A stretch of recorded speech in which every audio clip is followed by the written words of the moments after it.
मुनिराज की जय।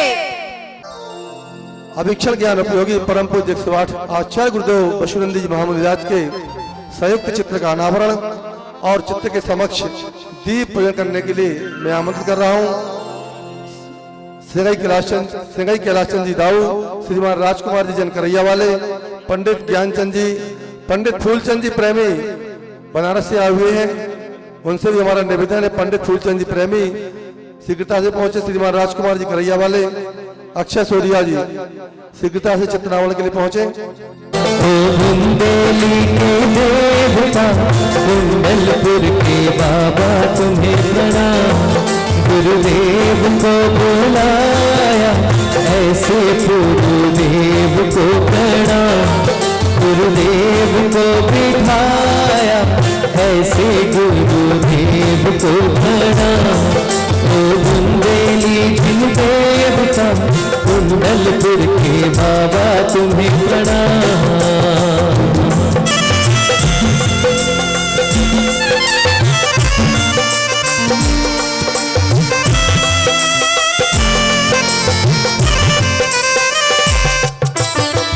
कुंडलपुर के बड़े बाबा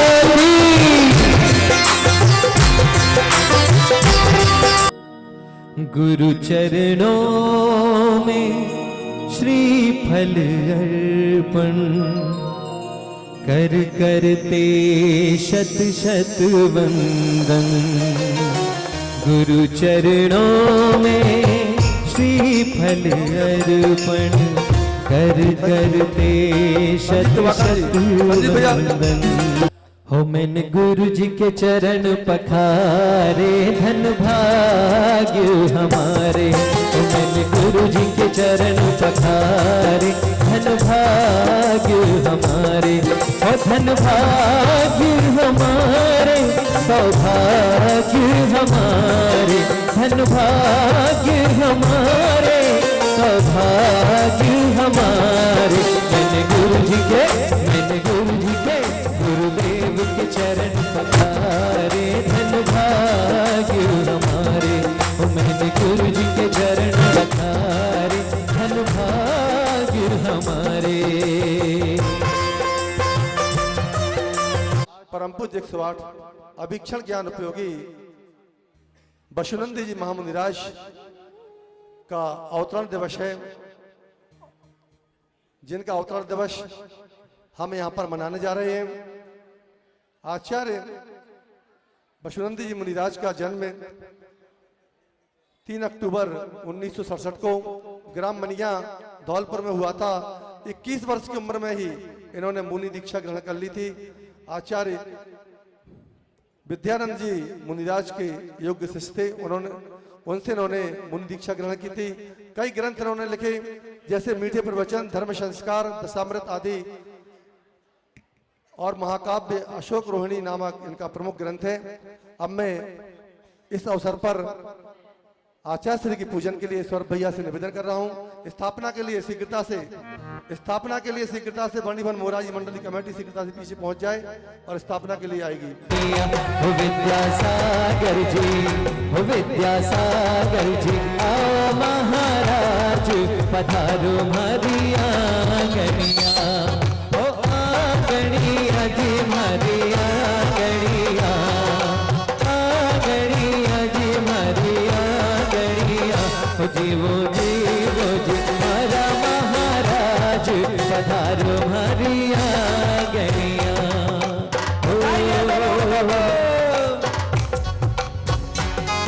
आचार्य वसुनंदी मुनिवर मुनीन्द्राय अत्र अवतार संभोष्टावाहनम। ओम रूम परम पूज्य आचार्य श्री विद्यासागर मुनीन्द्राय आचार्य गुरुदेव श्री वसुनंदगर मुनीन्द्राय अत्र तिष्ठ ठाठाय स्थापनम। ओम रूम परम पूज्य आचार्य श्री विद्यासागर मुनीन्द्राय आचार्य गुरुदेव श्री वसुनंदर मुनीन्द्राय अत्र मम सन्निहितो वावा वसठ सन्निधिकरणम परिपुष्पांजलम क्षिपामि। रंग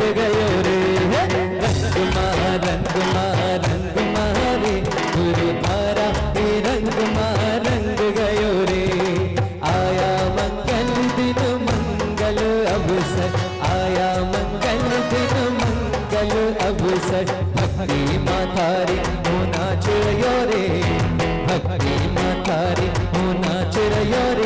प्रभु था। आएगा जल समर्पित करेंगे। ओम रोम परम पूज्य आचार्य गुरुदेव विद्यासागरे मुनीन्द्राय, आचार्य गुरुदेव श्री वसुनेन्द्र मुनीन्द्राय, परम पूज्य मुनि श्री अजित सागर मुनीन्द्राय, जन्म जन्म मृत्यु विनाशनाय जलम निर्वपामते। अक्षत के लिए मैं चंदन बन कर तेरे चरणों में लग जाऊं, मैं चंदन बन कर तेरे चरणों में लग जाऊं, मैं दीप बन कर तेरे हो, मैं दीप बन कर तेरे चरणों में जल जाऊं,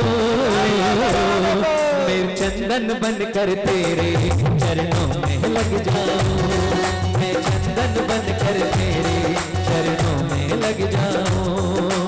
शीतल चंदन ताप मिटाता जगते पर सब जीवों का, लेकिन मन संतप्त ही रहता विषय कषाय से रंगा हुआ, इनसे तुम निर्लिप्त हो कैसे चमत्कार। पूज्य मुनि श्रेष्ठ अजित सागर सासंग मुनीन्द्राय, संसार ताप विनाशनाय चंदनम निर्वपामते।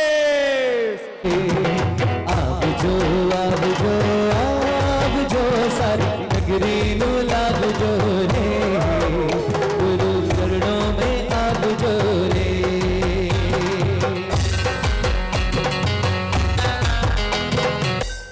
आएगा अक्षर समर्पित करेंगे। ओम रोम परम पूज्य आचार्य गुरुदेव श्री विद्यासागर मुनीन्द्राय, ओम रोम परम पूज्य आचार्य गुरुदेव श्री वसुनेन्द्र मुनीन्द्राय, मुनि श्री अजित सागर मुनीन्द्राय सासंग अक्षय पद प्राप्त यक्षतान निर्वपामते।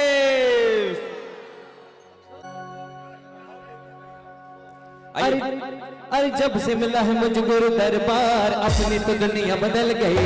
और जब से मिला है मुझ गुरु दरबार, अपनी तो दुनिया बदल गई। तो क्या हुआ? अरे अगर हो गई है तो हाथ उठा के पूरे उत्साह के साथ बोलो, ऐसे नहीं। उठाएं दोनों हाथ, माताओं बहनों के हाथ पूरे दोनों वर्ग से भी अपने अपने हाथों को उठाइए, जिन जिन के ऊपर आचार्य गुरुदेव श्री विद्यासागर जी महाराज का आशीर्वाद है, उठाइए अपने अपने हाथों को। पंडित जी तन्ना 2 मिनट रुक जा भैया, इतनी ऊर्जा काय लगवा रहे उनकी। अपनी तो दुनिया बदल गई, चांदी चांदी हो गई मेरी, चांदी चांदी हो गई, चांदी चांदी हो गई मेरी, चांदी चांदी हो गई। अरे जब से मिला है मुझे गुरु दरबार, अपनी तो दुनिया बदल गई। जब से मिला है मुझे गुरु दरबार, अपनी तो दुनिया बदल गई। चांदी चांदी हो गई मेरी, चांदी चांदी हो गई, चांदी चांदी हो गई मेरी, चांदी चांदी हो गई। अपनी तो दुनिया बदल गई, गुरु ने सुन ली मेरी पुकार, अपनी तो दुनिया बदल गई। चांदी चांदी हो गई मेरी, चांदी चांदी हो गई, चांदी चांदी हो गई मेरी, चांदी चांदी हो गई। ओम रोम परम पूज्य आचार्य गुरुदेव श्री विद्यासागर मुनीन्द्राय, ओम रोम परम पूज्य आचार्य गुरुदेव श्री वसुनेन्द्र मुनीन्द्राय, परम पूज्य मुनि श्री अजित सागर मुनीन्द्राय सासंग कामवाड़ विद्वंसनाय पुष्पम निर्वपामते। इसके बाद दीप लेकर आएंगे बाहुबली जिनालय, आदिनाथ जिनालय, चंद्रपूर्व जिनालय और नेमिनाथ जिनालय के शीघ्रता सभी पुजारीगण पीछे पहुंच जाएं।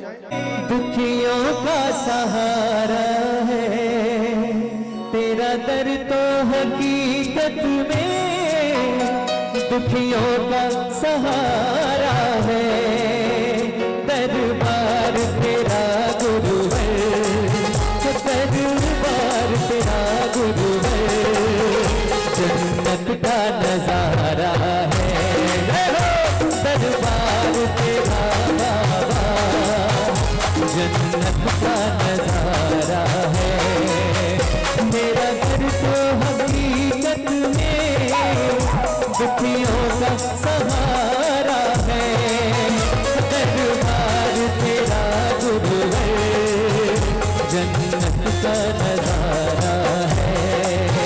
ओम रोम परम पूज्य आचार्य गुरुदेव श्री विद्यासागर मुनीन्द्राय, ओम रोम परम पूज्य आचार्य गुरुदेव श्री वसुनेन्द्र मुनीन्द्राय, परम पूज्य मुनि श्रेष्ठ अजित सागर जी महाराज सासंग मुनीन्द्राय, क्षुधारोग विनाशनाय नैवेद्यम निर्वपामते।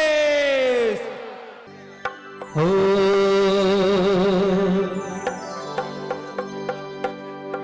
देखो मोरा जी के भक्त आए हैं सब, तो क्या कह रहे हैं भैया कि मोरा जी के भक्त जनों के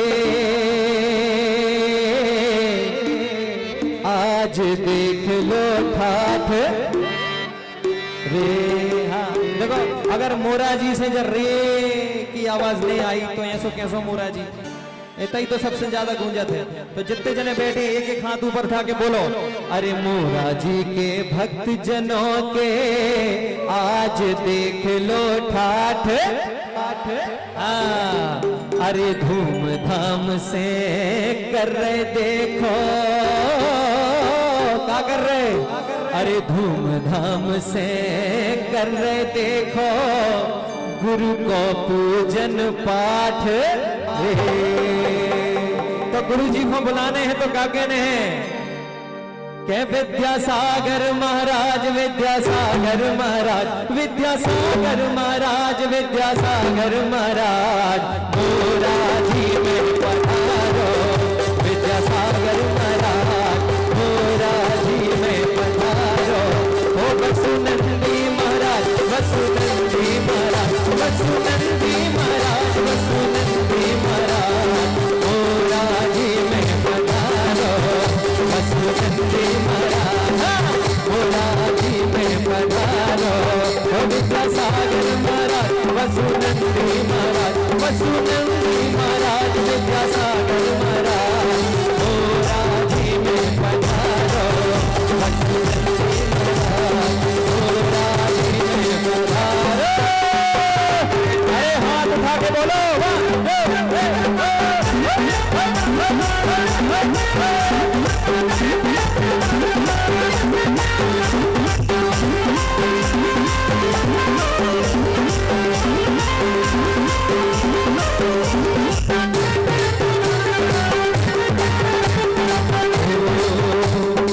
श्रुताभ्यास कर ज्ञानाधन ने पाया तुमने सम्यक ज्ञान। संसारी जीवों के गुण से हर लो गुरु सारा अज्ञान। ज्ञान प्रकाश भरो गुरु माही, धर्म मार्ग का होवे भान। आलोकित आंदोलित मन को राह दिखाओ गुरु महान। परम पूज्य आचार्य गुरुदेव श्री विद्यासागर मुनींद्राय। ओम रोम परम पूज्य आचार्य गुरुदेव श्री वसुनंद मुनींद्राय। परम पूज्य मुनि श्री अजित सागर मुनींद्राय सासंगे मोहन कार्य विनाशनाय दीपम निर्वपमते। पार लग जाएगी मोरी नैया तो चिंता मोहे काहे की मोरी नैया के गुरु देख लिया। चिंता मोहे काहे की मोरी नैया के गुरु देख लिया। कर्म ने मिलकर मुझको गति गति में भरमाया। हे गुरुवर तेरे चरणों में शुद्ध धूप को ले आया। कर्म भली भी डरता गुरुवर तेरे ध्यान की अग्नि से। हम भी तेरे द्वार खड़े हैं ध्यानाग्नि को प्रगटाने। ओम रूम परम पूज्य आचार्य गुरु श्री विद्यासागर मुनींद्राय। ओम रूम परम पूज्य आचार्य श्री गुरुदेव वसुनंद मुनींद्राय। परम पूज्य मुनि श्री अजित सागर गुरुदेव सासंगे अष्टकर्म दानाय धूपम निर्वपमते। चरणों में कल को चढ़ा सुख पाना है। आइएगा शीघ्रता से आ जाएं। ओम रूम परम पूज्य आचार्य गुरुदेव श्री विद्यासागर मुनींद्राय सासंगे मोक्ष फल प्राप्त है फलम निर्वपमते। शिष्य को उत्तम संयम देकर करते हो उपकार महान। भक्तों का कल्याण हो कैसे देवे नित नूतन शिक्षा। निज हित साधे पर हित साधे आत्मध्यान की दे दीक्षा। ओम ह्रीं श्रीं परम पूज्य आचार्य गुरुदेव श्री विद्यासागर मुनींद्राय। ओम ह्रीं परम पूज्य आचार्य गुरु श्री वसुनंद मुनींद्राय। परम पूज्य मुनि श्री 108 अजित सागर मुनींद्राय सासंगेभ्यो अनर्घ पद प्राप्त है अर्घ्यम निर्वपमते। मैं आमंत्रित कर रहा हूं आदरणीय मुकेश जैन जी ढाना वालों को, कृपया वह संक्षिप्त में यहाँ पर जानकारी प्रदान करें। आइए मुकेश भैया। बोलिए संत शिरोमणि आचार्य गुरुदेव श्री विद्यासागर जी महाराज जी की, पूज्य मुनि श्री अजित सागर जी महाराज की, एलक श्री विवेकानंद सागर जी महाराज की, यहाँ विराजमान आर्यका संघ की। अभी परसों सागर में एक विशाल श्री जी की शोभा यात्रा निकली थी। कौन कौन गया था उस यात्रा में? गए थे? जितने लोग गए थे उन सबको ऐसा लगा कि जैसे रथ में श्री जी विराजमान है और हमें ये रथ किराए से बुलाना पड़ रहा है। पूज्य मुनि श्री अजित सागर जी महाराज के चरणों में सबने निवेदन किया और महाराज जी ने आशीर्वाद दिया और ये तय हुआ कि सागर जैन समाज का एक रथ लगभग 150 किलो चांदी का यहां पर बनाया जाएगा। अच्छा, बनाना चाहिए कि नहीं बनाना चाहिए? बताओ। बनाना चाहिए। और चांदी का रथ, ये बात तो बाहुबली कालीन में हुई थी, लेकिन महाराज जी अगर सबसे ज्यादा चांदी वाले रहते हैं तो इस बड़े बाजार में ही रहते हैं। अच्छा, रहते कि नहीं रहते? और वर्धमान कॉलोनी में तो इसलिए हम नहीं बोल रहे कि आचार्य भगवान का आशीर्वाद 4 महीने पहले से वर्धमान कॉलोनी वालों को है कि वहां पर पंच कल्याण गजरत महामहोत्सव का भी आयोजन होना है। होना है ना? अरे बताओ, होना है ना? अगर होना है तो अभी सौरभ गाना के भजन गाते हैं कि चांदी चांदी छोड़ो जल्दी, तो हम चाहते हैं कि 150 किलो चांदी में लगभग 51 किलो की घोषणा हमारे पास हो चुकी है। वर्णी कॉलोनी से सट्टू भैया कर्रापुर में 5 किलो की चांदी, महेश भैया बिलेरा और उपकार एजेंसी प्रेमचंद जी ने 1.5 किलो की और 1 किलो की चांदी प्रिय सीए। उसके अलावा शेष चांदी बाहुबली कॉलोनी के पुण्यार्चकों ने दी है। उनके सम्मान में हम जोरदार तालियां बजा सकते हैं, और जोर से बजाओ। हम ये तालियां इसलिए बजवा रहे हैं कि बाहुबली कॉलोनी की तालियां यहां बजी हैं और मोराजी वालों की तालियां भागोदय में बजनी चाहिए कि यहां भी इतनी ही चांदी एकत्रित हुई है। जिनके जो भाव हो, जिन चांदी वालों के 1 किलो वाले जोन जिसके नाम 1 किलो चांदी, श्रीमान मुकेश जी मेडिकल स्टोर मुन्ना भैया ने 1 किलो चांदी, नाम लिखना शुरू करें और आप श्रीफल समर्पित करने के लिए आगे आ जाएं। जिनके भाव हो 1 किलो चांदी समर्पित करने के, कम से कम कितनी कर सकते हैं? 1 किलो चांदी बजाज वस्त्रालय के संचालक राकेश जी बजाज, श्रीमती मंजू बजाज रामपुरा ने अपनी सहमति दी है। और जिनके नाम यहाँ बैठे हुए, जो लोग यहाँ बैठे हैं, जो नाम अपना लिखाना चाहते हैं वो हमारे पास लिखा सकते हैं। ये जो विमान बनेगा, 2 जल्दी बोलो दीपक, जो विमान है आप ये बता दें, जहां जिसको जरूरत पड़ेगी उस विमान को बाहुबली कॉलोनी से वहां तक पहुंचाया जाएगा। आप लोगों की ये व्यवस्था रहेगी। हम लोगों ने जब गढ़ाकोटा से वो रथ बुलवाया था तो उस रथ में हमें 51,000 रुपए का किराने निछावर राशि थी। उसके अलावा अन्य खर्च मिलाकर लगभग 80,000 रुपए का खर्च आया है। हम तो चाहेंगे जब लोकल में रहेंगे तो 10-20 हजार रुपए आप जो लोग देंगे, लेकिन जो शोभा यात्रा निकलेगी और जब अखबार में समाचार लगेगा, फोटो लगेगी, तो लोगों को ये लगेगा कि वास्तव में सागर की जैन समाज भी वह काम करती है जो इतिहास बनता है। बनना चाहिए कि नहीं बनना चाहिए? तो जितने लोग चांदी वालों का नाम ही तो है, राजकुमार भैया करैया वालों के सम्मान में इसलिए तालियां बजाओ कि इनने आज से 20-25 वर्ष पूर्व आचार्य भगवान के आशीर्वाद से जो गौशाला चल रही है उसमें 10 एकड़ जमीन उन्होंने दी थी। उनके सम्मान में जोरदार तालियां बजनी चाहिए। मैं तो चाहता हूं चांदी में भी इनकी बजे, और इसलिए बजनी चाहिए कि 23 तारीख से 30 अक्टूबर तक उदासीन आश्रम में इनके परिवार के द्वारा सिद्ध चक्र महामंडल विधान का आयोजन किया जा रहा है। एक घोषणा और, जब तक आपके नाम आएंगे हम बताएंगे। एक और घोषणा है, भागवत तीर्थ में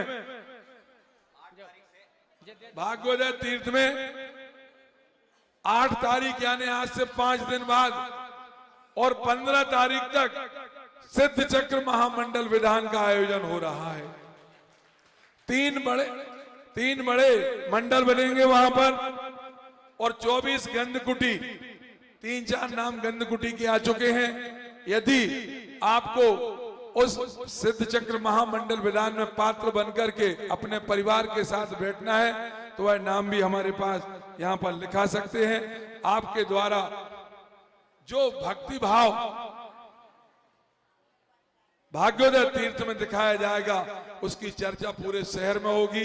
मैं तो चाहता हूं वहां भी इतिहास लिखा जाएगा, उदासीन आश्रम में भी इतिहास लिखा जाएगा। और हम तो ये चाहते हैं कि जब यहाँ से गुरुदेव के पास ये खबर पहुंचे कि पूज्य मुनि श्री अजित सागर जी महाराज का मंगल चातुर्मास सागर में ऐतिहासिक हुआ है, तो अगला चातुर्मास हमें आचार्य विद्यासागर जी महाराज का सत्संग सागर में मिलेगा। साथ में 8 से 15 तक उदासीन आश्रम में, 16 से 22 तक मोरा जी में और 23 से 30 तक भाग्योदय तीर्थ में विधान होना है। भी चांदी दे सकते हैं, 1 किलो चांदी श्रीमान क्रांति जी सराफ, श्रीमान दीपेश जी, श्रीमती साक्षी, सोनल और छोटे भाई और पूरा सराफ परिवार, इनके सम्मान में भी जोरदार तालियां बजाएं और श्रीफल समर्पित करने के लिए यहाँ पर उपस्थित हो और जिनके भाव हो वो भी अपने नाम यहाँ पर लिखा सकते हैं।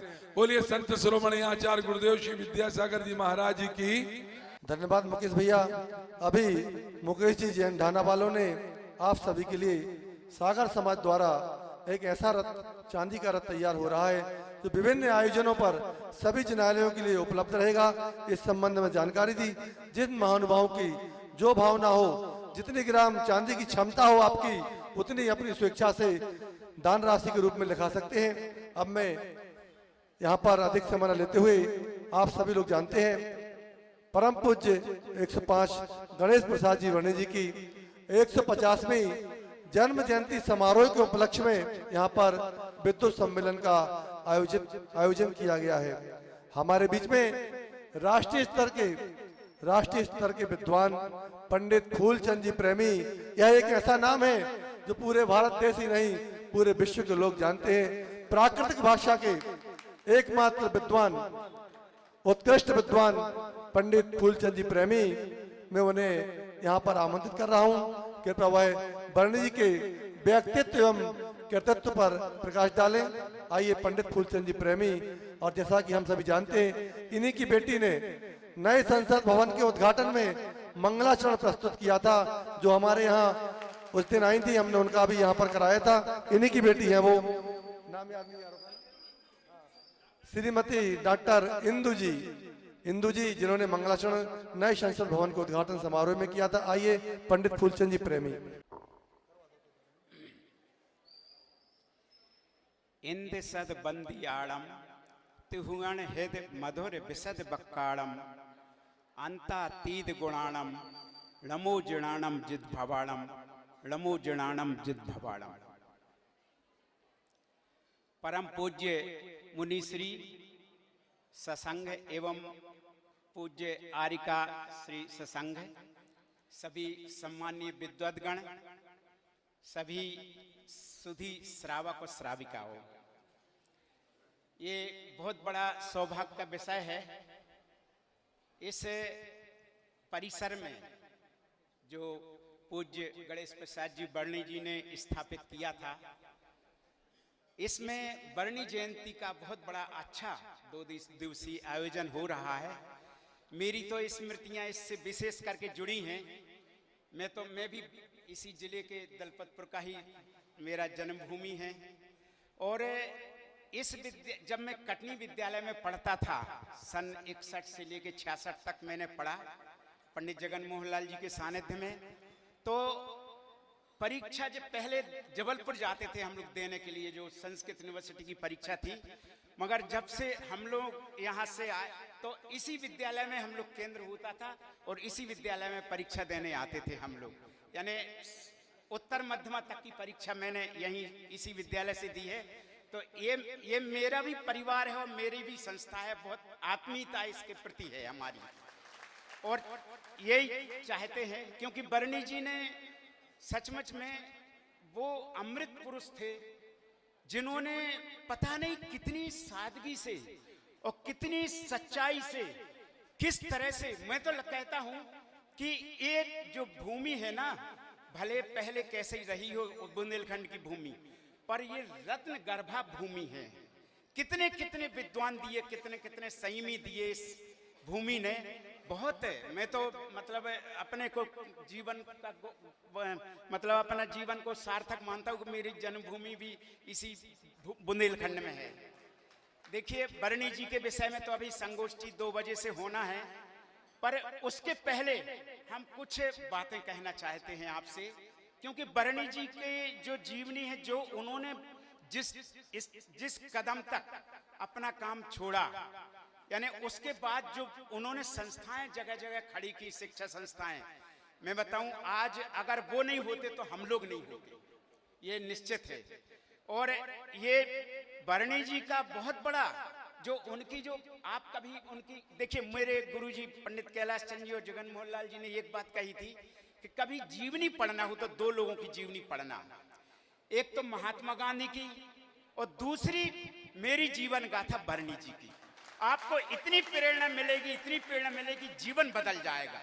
कैसे संघर्षों से कैसे कैसे, यानी उन्होंने अपना कहीं नहीं, जहां जो किया उन्होंने वहां की समाज को सौंप करके आगे बढ़ गए। कितनी बड़ी वो थी। नहीं तो कई लोग तो होते हैं कि संस्थाएं खोलते, अपना नाम जोड़ते, दुनिया का कम करते, पर वो बड़े निर्लिप्त भाव से उन्होंने ये किया है। अब उनके काम को कैसे आगे बढ़ाना है, ये बहुत बड़ी चिंता की बात है। मैं केवल 2-4-5-6 मिनट में आपकी बात करूंगा। क्या है कि आज बहुत बड़ी हमारी समाज को बहुत बड़ी हानि हो रही है।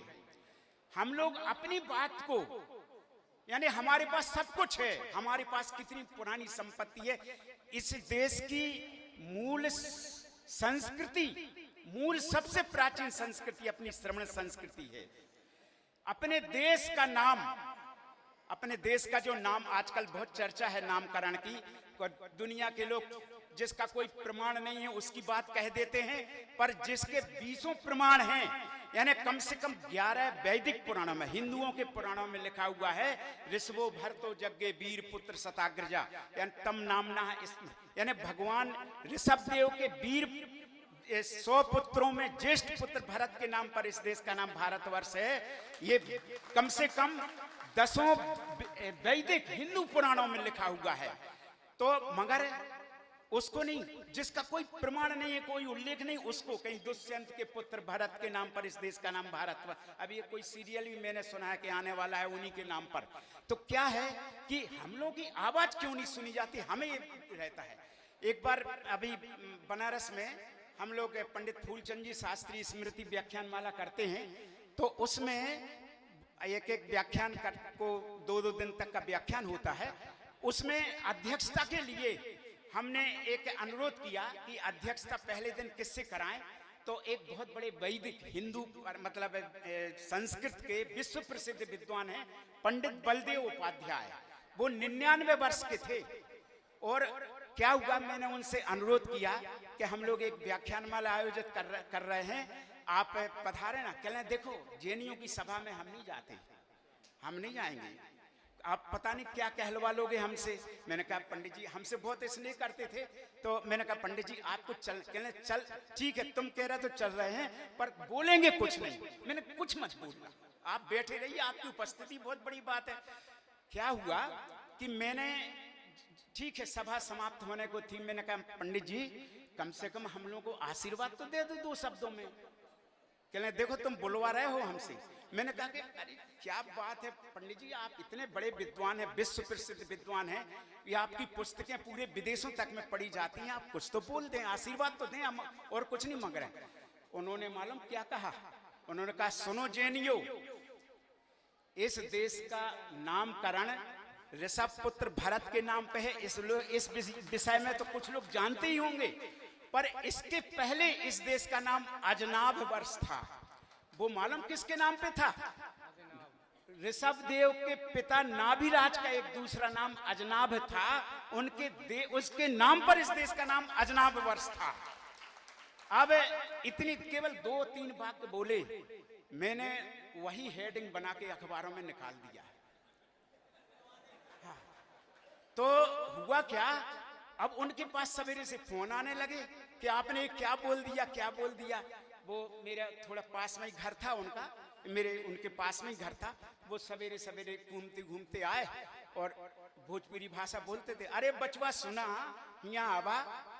तो मैंने कहा अरे पंडित जी की आवाज है। मैं दौड़ के आया। सो कहने लगे कि अरे ये क्या निकाल दिया तुमने अखबारों में, मेरे पास सवेरे से फोन आ रहा है, मेरी तो बाल नहीं बचेंगे, वैसे कम बाल हैं, जो बचे हैं जो हैं वो भी उखड़ जाएंगे, क्या बोल। मैंने कहा पंडित जी कुछ नहीं निकाला, जो आपने 2-3 वाक्य बोले थे वो ही निकाल दिए। सो मैंने क्या गलती की है। कहने चलो देखा जाएगा, कोई बात नहीं है।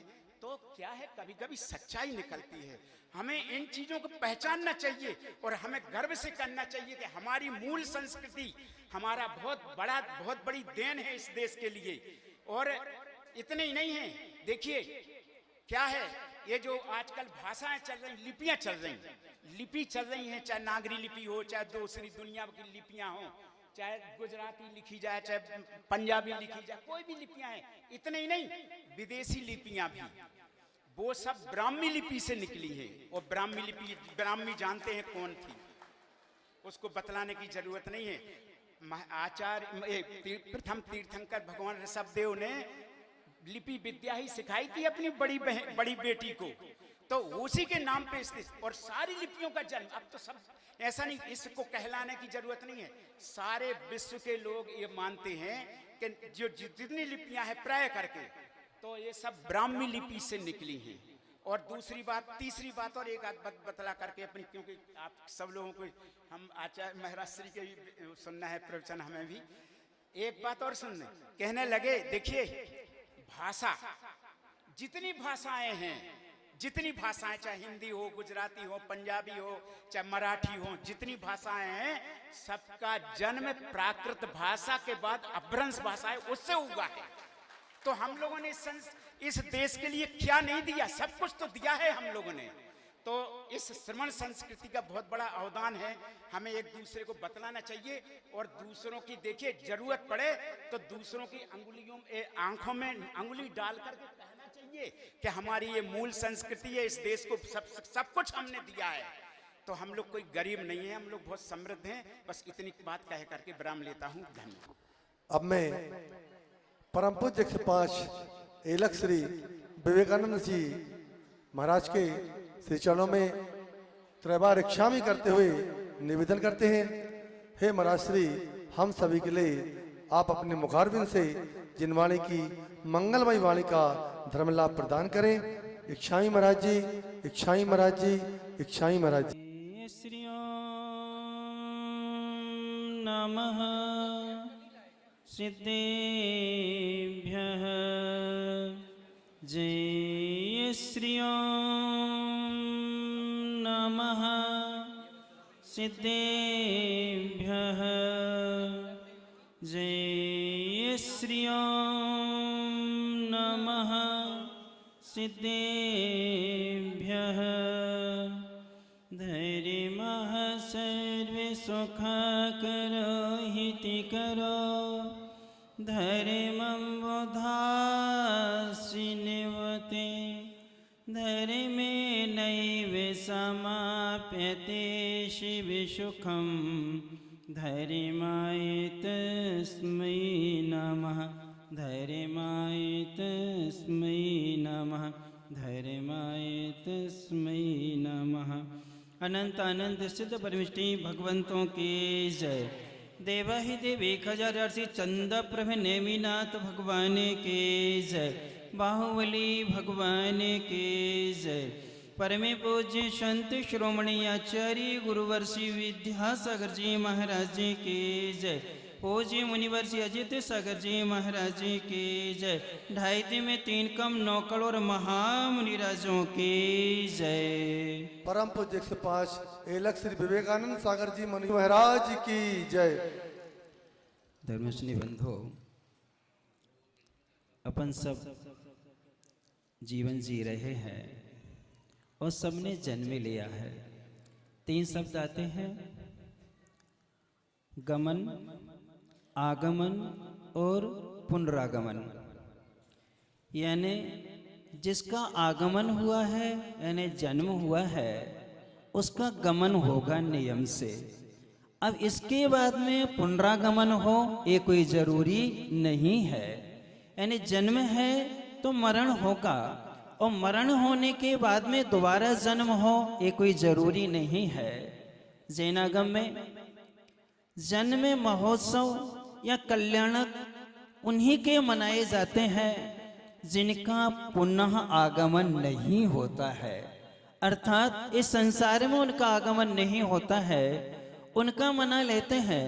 लेकिन कुछ ऐसे भी व्यक्तित्व के धनी होते हैं जिन्होंने जन्म को लेकर के मनुष्य पर्याय को पकड़ के संयम को धारण करके इस पर्याय को धन्य किया है, तो हम इनका गुणगान कर ले। धन्य है आपके ऐसे जन्म को कि आपने पर्याय पा करके रत्नात्रय का क्या किया है, पालन किया है। एक ऐसा भी अपन क्या करते हैं, व्यवहार में मनाते हैं। तो आज का प्रसंग जो है वर्णी जी की जयंती से भी जुड़ा है, आचार्य वैष्णोनंदी महाराज के उससे भी जुड़ा हुआ है।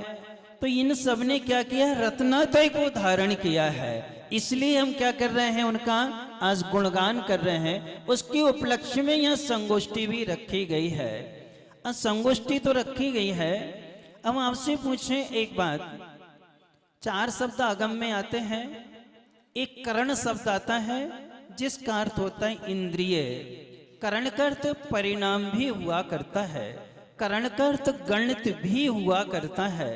लेकिन एक करण शब्द है इंद्रिय अर्थ में। पूज्य पाद स्वामी जी ने सर्वार सिद्धि में उसका उपयोग इंद्रिय अर्थ में किया है।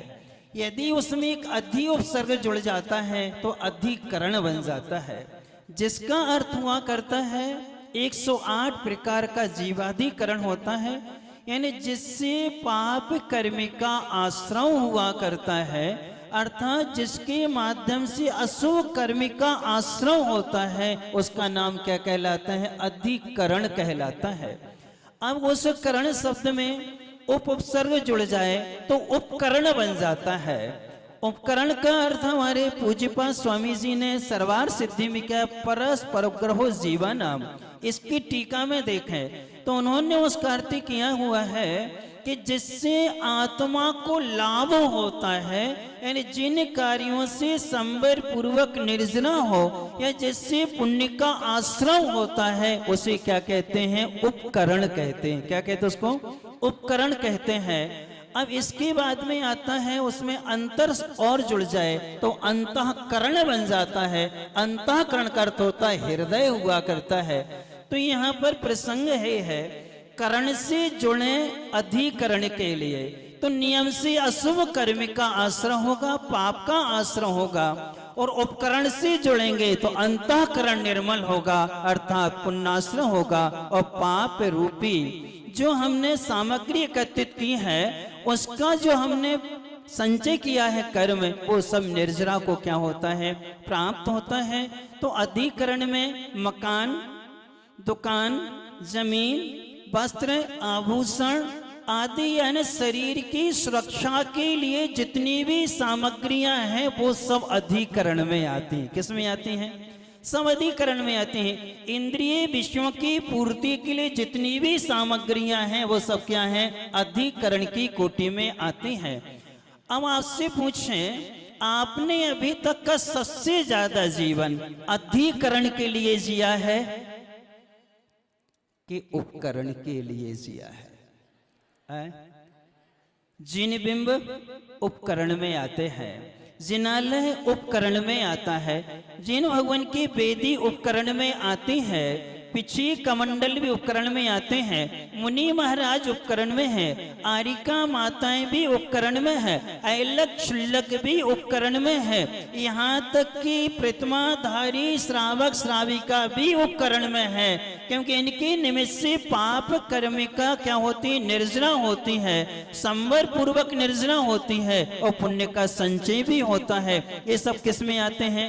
उपकरण में। कलश करना उपकरण में है, पांडुक शिला ये सब उपकरण में है। तो यहाँ पर जो सागर में एक रथ बनना है वो चलता फिरता जिनालय कहलाएगा। क्या कहलाएगा? चलता हुआ चलित जिनालय कहलाएगा, जिसमें श्री जी विराजमान होकर निकल जाते कि चैत्यालय प्रतिमा, और जहां वो विराजमान होते उसका अर्थ क्या होता है? चैत्यालय होता है। हम रथ क्यों कहें उसको तो हम क्या कहेंगे? चैत्यालय कहेंगे। प्रतिमा विराजमान होगी तो चैत्यालय कहलाएगा। ऐसे चैत्यालय का निर्माण होना है। कहां पर है? सागर में। और दूसरा यहाँ पर भागोदय में सर्वतोभद्र जिनालय वो भी उपकरण है कि संपूर्ण विश्व का एक जिनालय होगा, जिसको देख करके भरत चक्रवर्ती के द्वारा बनाए गए उन जिनालयों की याद आएगी कि वैसा ही जिनालय भरत जी ने बनवाया होगा। अब आपको किससे जुड़ना है? उपकरण से के अधिकरण से? अब सोचो सब लोग जितने बैठे हैं, किससे जुड़ना है? उपकरण से जुड़ना है।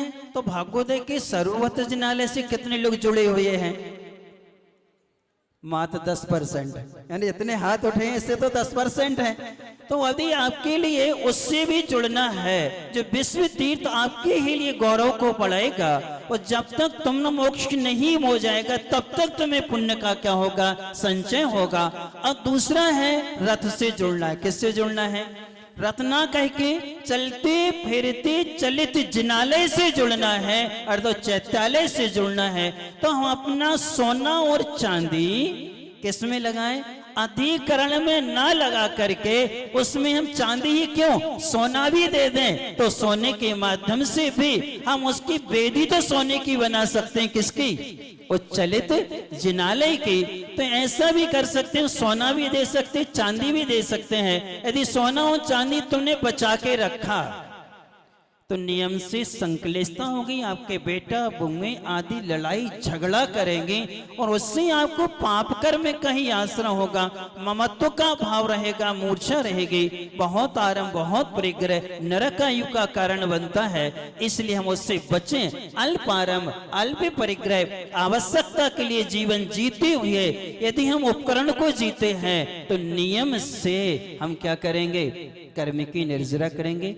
वर्णी जी जैन कुल में जन्म भले ही नहीं लिया था उन्होंने, लेकिन एक पैसे समाज में ही थे, उच्च वर्ण में थे, लेकिन जब उन्होंने वीतराग भगवान की महिमा को समझा, सूर्य अस्त के पहले पहले संधि काल में जब उन्हें पद्म पुराण का वाचन सुना और सुनकर के उनके मन में भाव आया, अधिकरण को छोड़ करके उपकरण से जुड़ गए और अपने आप को भी उपकरण बना लिया, अर्थात स्वयं व्रती बने, और व्रती बन के महाव्रती बन के संलेखना पूर्वक उन्होंने अपने जीवन को क्या किया? सुधारा, और हम सबके लिए क्या दे गए? प्रेरणा दे गए। तो उनके इस महोत्सव में हम किससे जुड़े?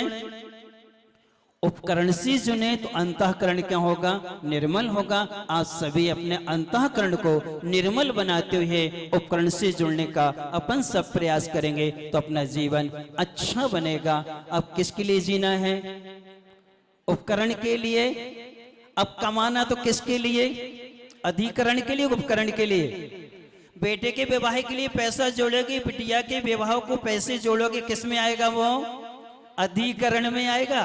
बेटा बेटी के विवाह के लिए, उनकी नौकरी आदि के लिए जितना भी संचय करोगे वो सब अधिकरण में आएगा, पाप का आश्रय होगा। और यदि अपन चैत्यालय से जुड़ जाएं, जिनालय से जुड़ जाएं, जिनबिंब से जुड़ जाएं, तो किस में आएगा? उपकरण में आएगा।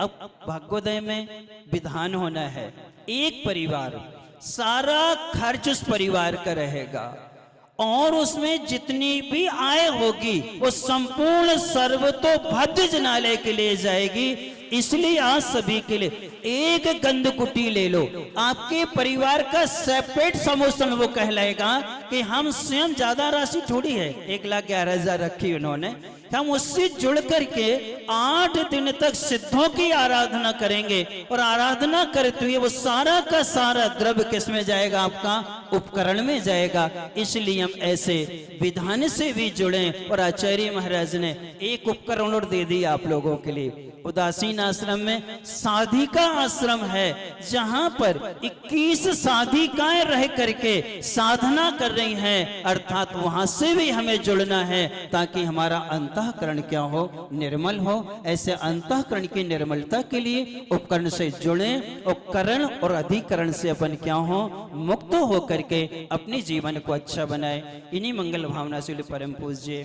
संत श्रोमणी आचार्य गुरुवर्षी विद्यासागर जी महाराज जी की जय। ओ जो मुनिवर्षी अजित सागर जी महाराज जी की जय। अभी परम पूज्य विवेकानंद सागर जी महाराज ने हम सभी को अपनी मंगलमय वाणी से जिन वचन प्रदान किए, अब मैं परम पूज्य मुनि श्री 108 अजित सागर जी मुनिराज के श्री चरणों में समस्त दिगंबर जैन समाज सागर की ओर से त्रैवार नमोस्तु निवेदित करते हैं कि हे मुनिराज, आप अपनी मंगलमय वाणी से हम सभी के लिए जिनवाणी का रसपान कराएं। सभी लोग अपने स्थान पर बैठे बैठे अपने हाथों का श्रीफल बनाकर हमारे साथ त्रैवार नमोस्तु बोलेंगे। हे मुनिश्री नमोस्तु नमोस्तु नमोस्तु।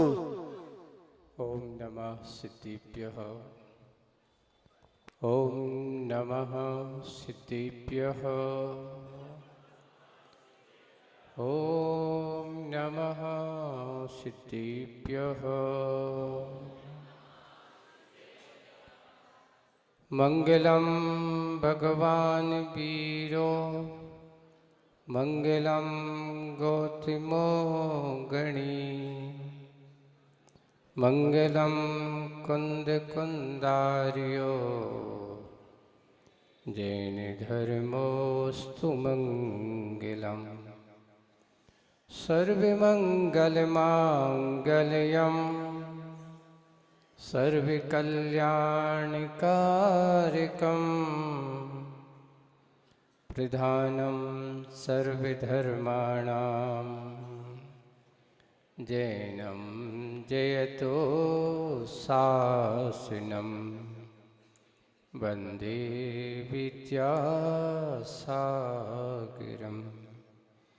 बोलो शासनिक भगवान महावीर स्वामी की, मूल नायक देवादिदेव 1008 श्री नेमिनाथ भगवान की, परम पूज्य आचार्य गुरुवर श्री विद्यासागर जी महाराज की, अहिंसा परमो धर्म की। परम पूज्य मुनि श्री 108 अजित सागर जी मुनिराज की, मुनि संघ की, आरिका संघ की।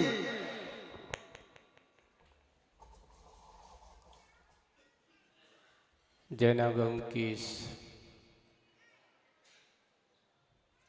परंपरा को इस भगवान महावीर स्वामी के शासन काल में महान महान आचार्यों के द्वारा, बड़े बड़े सुतधर आचार्यों के द्वारा, अंगधर आचार्यों के द्वारा ये परंपरा आज चली आ रही है। उसके बाद जब आचार्यों का बीच में कुछ अभाव जैसा हुआ तो बहुत सारे भट्टारक गण भी, जिन्होंने इस कार्य को बहुत अच्छे से संपन्न किया। एक बात और होती है, इतिहास पढ़ने में आया कि एक समय ऐसा आया था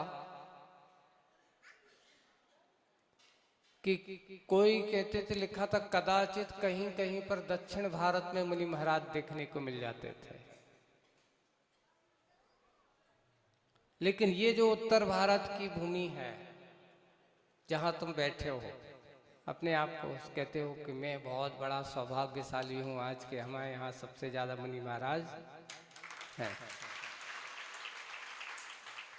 लेकिन उस समय ऐसा समय था कि लोग कहते कि ऐसी जगह मत जाओ, रूखी जगह है, मुनि महाराजों को मानने वाले नहीं हैं, यहाँ मुनि राजों के दर्शन होते ही नहीं थे। कदाचित कुछ मिलते थे तो थोड़ी बहुत कहीं कहीं से अगर भटके बोले महाराज कोई विहार करते दक्षिण से आते थे शिखर जी की यात्रा पर निकल जाएं तो तुम लोग जो मुनि भक्त जिनको मुनियों के प्रति आस्था थी वो आकर के यहाँ अपने आप को अहोभाग्य समझते थे। शांति सागर जी महाराज जी सिमोरा जी में जब आए 1928 होना चाहिए, 27 में चतुर्मास उनका कटनी हुआ है और कटनी के चतुर्मास के बाद उनका आगमन मोराजी में हुआ है। और उस समय की बात जब यहाँ सागर समाज में भी आए हैं, सब लोगों ने देखा है। और आज जिनकी बात अपन कर रहे हैं, करने जा रहे हैं, मैं तो लोगों से कहता हूँ कि लोग ये पूछते हैं कि बड़े बड़े जैसे तीर्थंकरों को राजा महाराजाओं के यहाँ एक ऐसे महान विभूतियों का जन्म हुआ है, लेकिन हम तो कहते हैं दो विभूतियों की बात आज कर रहा हूँ। एक वर्णी जी के बारे में कहा जाता है कि यहाँ अमीरों के घर पे नहीं, एक धूल में रत्न मिला है। कहाँ मिला? जैसे कि रत्नों की खदानों में से खोदते हैं, बड़ी मेहनत करते तब एक रत्न मिलता है, पर ये बुंदेलखंड की वो भूमि है जहां से लोग कभी ऐसे विद्वानों की कल्पना करना, लेकिन जब अलग जगी तो अनेक विद्वानों की एक टीम तैयार हुई थी। एक अनेक विद्वानों का एक अच्छे बड़े बड़े धुरंधर विद्वान अगर थे, फूलचंद जी भी थे, कैलाश चंद जी भी थे, जगन मोहन लाल जी भी थे।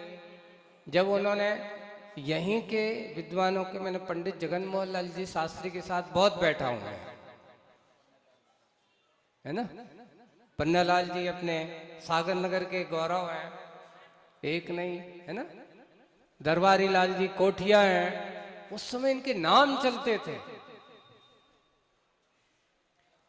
दरबारी पंडित जगन मोहन लाल शास्त्री के पास कुंडलपुर में जब वो रहते थे तो उस समय मैं बहुत उनके पास जाता था, पढ़ता था, उनके पास बैठ करके समझता था। और पंडित जी ने कहा कि तुम्हें अपने आप, उस समय जब मैं आया और पंडित जी के पास कहा तो मैंने शुरू घर में से गया ही था, वहाँ पढ़ता था। तो एक दिन ऐसी प्रसंग चला कि भैया आचार्य से मैंने कहा महाराज पंडित जी हमें तो कुछ आता ही नहीं है, लेकिन निश्चय है कि मुझे संसार मार्ग में फंसना नहीं है, मुझे तो मोक्ष मार्ग पे चलना है। तो पंडित जी कहते हैं भाई भैया बिना पढ़े काम नहीं होता। ये बताओ, उन्होंने एक बहुत अच्छा उदाहरण दिया। बाजार में तुम नारियल खरीदने जाते हो, सबसे नारियल कौन सा बिकत बताओ? एक मान लो सूखो नारियल की बात कर रहे हैं, अबे गीले नारियल की नहीं कर रहे हैं, अपन सूखे नारियल वाले हैं, है ना। तो बाजार में जब जाते हो तो नारियल को क्या देखते हो? उठाते हो, क्या करते हो? और अच्छी आवाज हो, बजरा हो और आवाज में वजन हो। ऐसा नहीं कि कभी कभार बजट तो सड़ो भी है ना। आवाज में अपने आप बोधी बोधी सी आवाज, सड़े नारियल की आवाज अलग ही पता चल जाता है नारियल जो ठीक सो नहीं है। तो बोले कि देखो बाजार में लोग नारियल खरीदने जाते हैं तो बजा बजा के लेते हैं, और जब तक अच्छी आवाज नहीं आऊ तब तक भी खरीदत नहीं है। वैसे ही इस बात को ध्यान रखना कि अपन को सबसे पहले ज्ञान आराधना के सूत्र को पहले पकड़ना है, स्वाध्याय पहले करना है। एक व्यक्तित्व का परिचय, वर्णी जी के मन में ये बात समा गई। आपने, मैं अभी उनके व्यक्तित्व को पढ़ रहा था कुछ दिन पहले। देखिए कि एक अपनी जो शास्त्र सभा अपन आप लोग बहुत छोटी समझते हो, एक चबूतरे पे जहाँ वो जिनका गांव में जन्म हुआ, उस गांव के मंदिर के बाहर गर्मी का समय होता था। लोग क्या करते थे, वो जिले में अपनी उस समय लाइट के जमाने में नहीं तो कंडील जलाई, है ना, वो तो सब 4 6 8 10 जन बैठ गए चबूतरा पे, बचन का चल रहे हैं। उनने भी सुना, होते वे भी गांव के होते चबूतरा के बाहर बैठ कर के वे भी छोटे से बालक है, उस समय कोई बड़े नहीं है।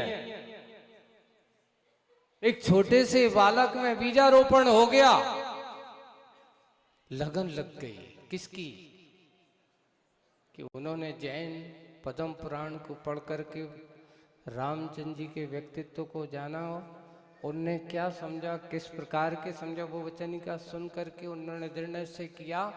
प्रसंग चला एक दिन रात्रि भोजन त्याग का, उसमें उन्होंने उस उम्र में 8-10 साल की उम्र में आजीवन क्या छोड़ दिया, रात्रि भोजन त्याग करके। आजीवन रात्रि भोजन का त्याग कर दिया। वो त्याग इतना बड़ा त्याग बना कि वैराग्य में परिवर्तित हो गया।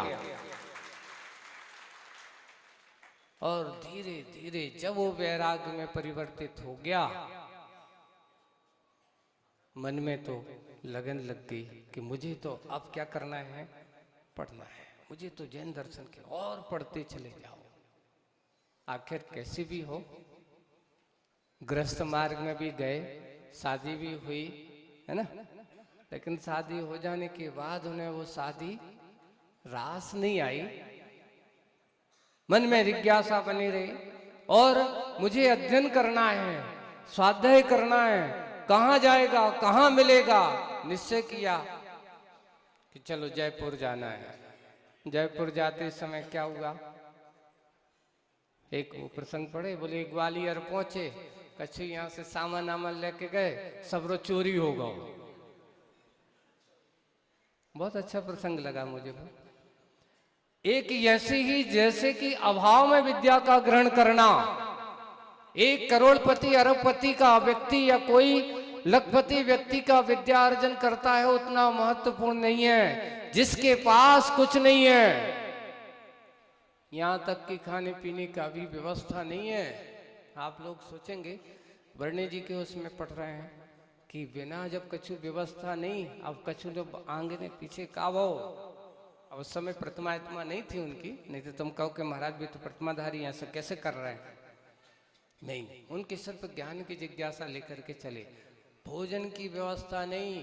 अब कोई से कैसे कहें कि भैया हम भूखे हैं, तो क्या करो, बोले कि एक काम करे। तो उन्हें कही एक दुकान पे गए, तनक हमसे कहीं से नॉन ले लो, वहीं से आटो खरीद लो और दाल ले आए।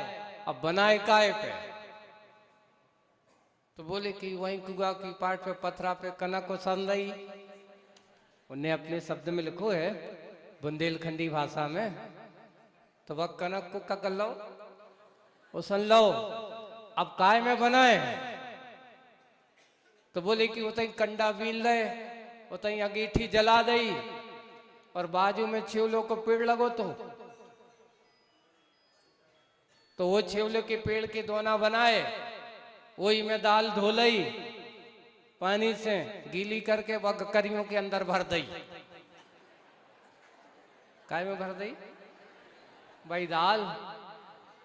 अब वही करें, ऐसे करे, वो गकरियों के अंदर भर दई और भर के उनको गोल करके और छिवले के पत्तों में लपेट के काय में डाल दी, भटिया में डाल दी, अंगीठी में डाल दी और गकरिया बन गई।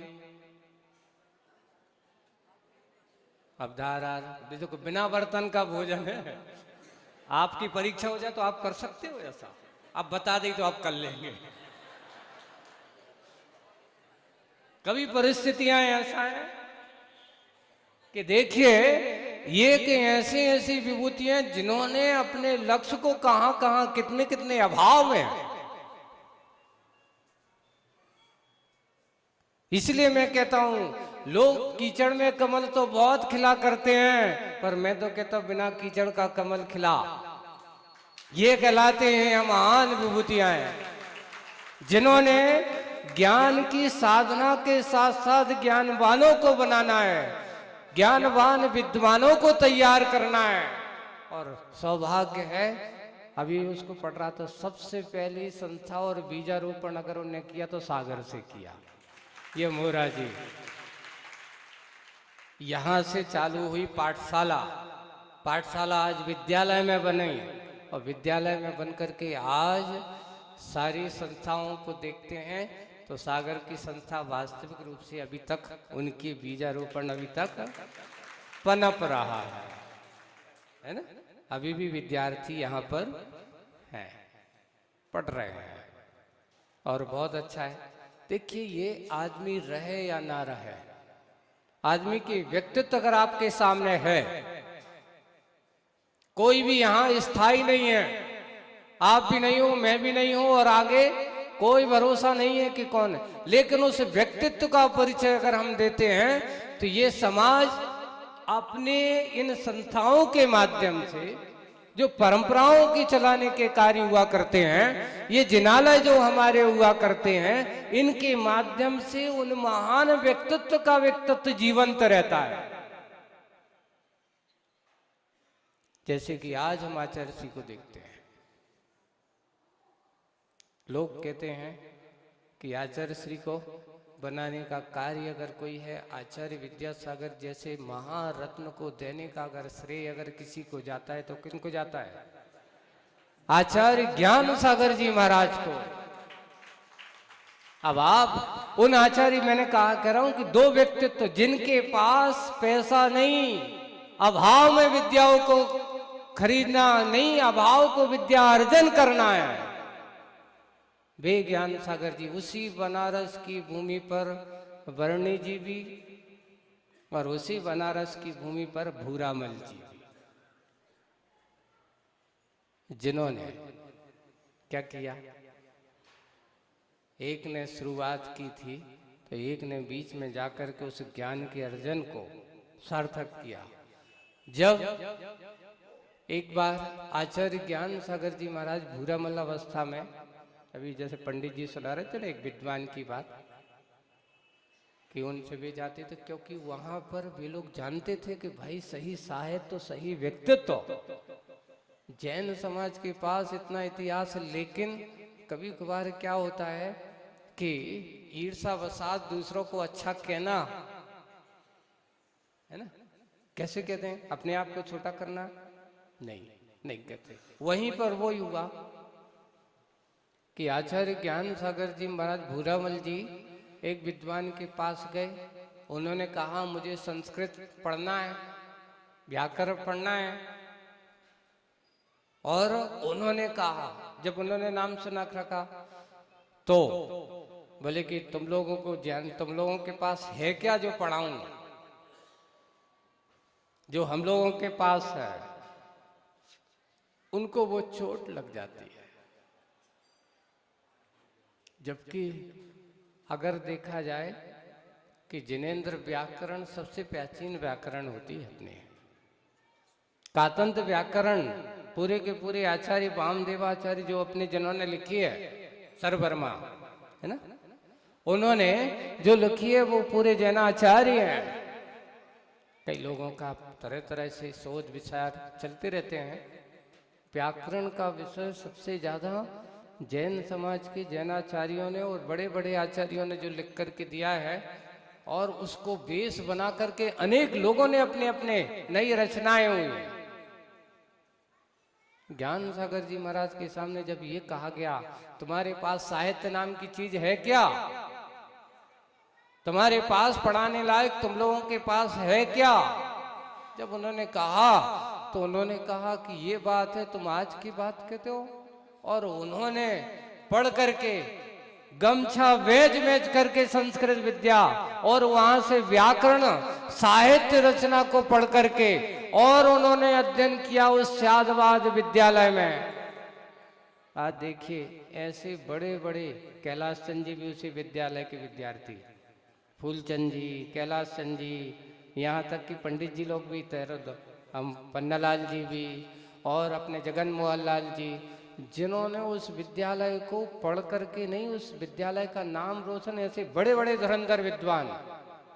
एक पंडित गोरालाल जी का नाम खुशाल चंद जी गोरावाला, वो एक बार आचार्य सिंह के पास आए, मुझे मालूम है, याद है।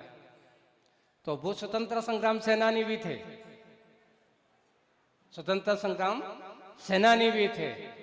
अब वो कहाँ के थे जो मुझे नहीं मालूम, याद नहीं है। अब वो जब उनके पास आचार्य सिंह के पास पहुंचे तो उन्होंने स्वतंत्रता संग्राम के आंदोलन में सहयोगी बने और उनको जेल में डाल दिया। अब जेल में डाल दिया तो जेल में करें क्या, फुर्सत है। तो उन्होंने कहा जी अच्छा हुआ, तो जेल में गए। और ये तो क्या है था कि एक सजा याफ्ता अपराधी अलग होते और ये आंदोलनकारियों से तो काम उनसे नहीं कराया जाता। काम किससे कराया जाता? जो क्राइम करके आए होंगे। क्राइम नहीं था, ये तो देश की आजादी का काम था। तो उन्होंने वहां पहुंच गए। पहुंच जाने के बाद उनसे पूछा कि तुम्हें क्या चाहिए? उन्होंने कहा मुझे पेन, कागज और एक किताब चाहिए। और उन्होंने मिल गया वारांग चरित्र, मूल वारांग चरित्र को उन्होंने पूरा का पूरा वहां बैठे बैठे विद्वान बन करके और वारांग चरित्र का पूरा अनुवाद कहते, बोले कि हमारे तो 6 महीना की सजा वगैरह हो, 6-7 महीना जेल में रहे। और वहां बैठ करके उन्होंने क्या किया, उस वारांग चरित्र का अनुवाद कर लिया। ये है व्यक्तित्व। वहीं सारे के सारे बनारस से निकले हुए शादवाद विद्यालय के विद्यार्थी हैं। सब ज्ञान सागर जी महाराज का भी, बरणे जी के, उनके पास भी इतनी अपने आप को अभाव, पिताजी के बाद सारा का सारा परिवार का दायित्व उनके ऊपर आ गया। भाइयों ने मिलकर के जब उनसे कहा कि भाई तुम्हें पढ़ाएगा कौन, पैसा है कहाँ? उन्होंने कहा जो कुछ भी होगा मुझे तो पढ़ना है, मुझे संसार के दलदल में फंसना नहीं है। और उन विद्वानों की श्रेणी में सबसे पहले विद्वान, विरले विद्वान हैं जो ज्ञान प्राप्त करके मुनि बने हों। ऐसे ज्ञान सागर जी महाराज उन विद्वानों में एक आदर्श स्थापित किया। उन्होंने ज्ञान प्राप्त करने के बाद उस ज्ञान को चारित्र की कसौटी में कैसा डाला है, महाव्रतों को स्वीकार किया। और स्वीकार करने के बाद उन्होंने उससे पहले जो महाकाव्य लिखे, जय उदय महाकाव्य, ये मुनि अवस्था में नहीं लिखे उन्होंने। किस अवस्था में लिखे? ब्रह्मचारी अवस्था में लिखे। पूरामल जी उनकी पूरी प्रशस्ति पढ़ते हैं तो उन्होंने लिखा है, पूरामल जी ज्ञान मुनि बनने के बाद अगर उन्होंने किया है तो समय सार के ऊपर टीका, हिंदी टीका अनुवाद लिखा है। मुनि बनने के बाद समय सार के ऊपर टीका। तो ऐसे आचार्य ज्ञान सागर जी महाराज ने जब उनके सामने कहा कि साहित्य नहीं, और ऐसा साहित्य लिखा, ऐसा साहित्य, उन्हीं विद्वानों, बड़े बड़े धुरंधर विद्वान, जैनेतर विद्वानों ने कहा कि काश अगर कालिदास के साहित्य की तुलना इनसे की जाए तो कालिदास के साहित्य से कई गुना अगर अलंकारों से, शब्द अलंकारों से और सारे के सारे इनसे भरा हुआ अगर साहित्य तो आचार्य ज्ञान सागर जी महाराज का साहित्य, पंडित भूरामल जी का साहित्य है। ये हमारी विद्वानों की परंपरा है, ये विद्वानों की ज्ञान की परंपरा है। आज हम अपने इतिहास को समझने की कोशिश करना। वर्णी जी ने बुंदेलखंड में जो अलग जलाई, यहाँ आज भी जो भी बड़े बड़े हमारे जो विद्वान गण हैं उन्होंने जो एक अलग जगह करके कार्य किया है, वो बात एक अलग ही थी। उसके बारे में तो अपन को देखा नहीं है सामने, पर सुना तो बहुत कुछ है। मुझे इतना ध्यान है कि जब भी वर्णी जयंती का महोत्सव होता था तो आयोजन पहले यहाँ पर अवश्य होते थे और आज भी यहाँ पर होते हैं। अपन भी एक ही बात करें कि जो भी महान व्यक्तित्व के जो भी हों, जिसने भी हमारी संस्कृति को गौरवान्वित किया, एक देख करके एक जैनेतर समाज के हो करके भी उन्होंने जिन धर्म को अपनाया, कई जगह उनका अपमान भी हुआ है, ऐसा नहीं कि सम्मान ही हुआ हो। कई जगह उनको अपमानित भी झेलना पड़ा और कई लोग आज के समय में अगर किसी को अपमान कर दो, आज की हमारी दशा क्या है लोगों की, अगर तनक आप पूजा पाठ करो कोई तो टोक देवे, फिर देखो आप, अरे भैया भगवान तो धरे रहे एक तरफ, वो के आज के बाद ये मंदिर ही नहीं आने, छोड़ छाड़ के भाग जाओगे। लेकिन क्या उन्हें ऐसा सोचा? किसी ने व्यक्ति ने कह दिया लगता है खावे पीवे नहीं मिला तो यहां आकर के पंडित बन गए, ऐसा भी कहा, उनको ये भी झेला।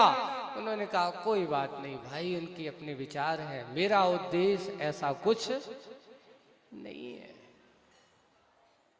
हम अपने इस आज के वर्णी जी के अभी और हमारे ठीक है, देखता हूँ 3, साढ़े 3, 4 बजे तक मैं आप लोगों के बीच में रहूँगा, है ना। उसके बाद क्योंकि हमें शाम को भाग्योदय भी पहुँचना पड़ेगा। इतना ही कहते हुए जितना होगा बैठेंगे और अपन चिंतन मनन करेंगे, बात करेंगे। आज अभी अपना समय हुआ इतना ही है कि आचार्य ज्ञान सागर जी महाराज और वर्णेश जी महाराज दोनों का व्यक्तित्व अभाव में कैसे यहाँ, इसलिए उन्होंने कितने अभाव में उन्होंने शिक्षा को ग्रहण किया है, ये हमें बहुत बड़े आदर्श के रूप में स्थापित हैं। सबके जीवन को ऐसा आदर्श मत बनाएं। इसी भावना के साथ बोलिए परम पूज्य आचार्य गुरुवर श्री विद्यासागर जी महाराज की, परम पूज्य मुनि श्री 108 अजय सागर जी मुनिराज की जय। समस्त महानुभाव जिनवाणी स्तुति के लिए खड़े हो जाएं। जिनवाणी के ज्ञान ते सूझे लोकालो, सो बाणी मस्तक के धरो सदा देते हैं दो। हे जिनवाणी भारती तो पूजे नरेन, जो तेरो शरण आ गए सो पावे सुख चैन। देव भजो अरिहंत को गुरु सेवा निर्ग्रंथ, दया धर्म पालो सदा यही मोक्ष का पंथ। सभी लोग 9 बार नमोकार मंत्र पढ़ेंगे।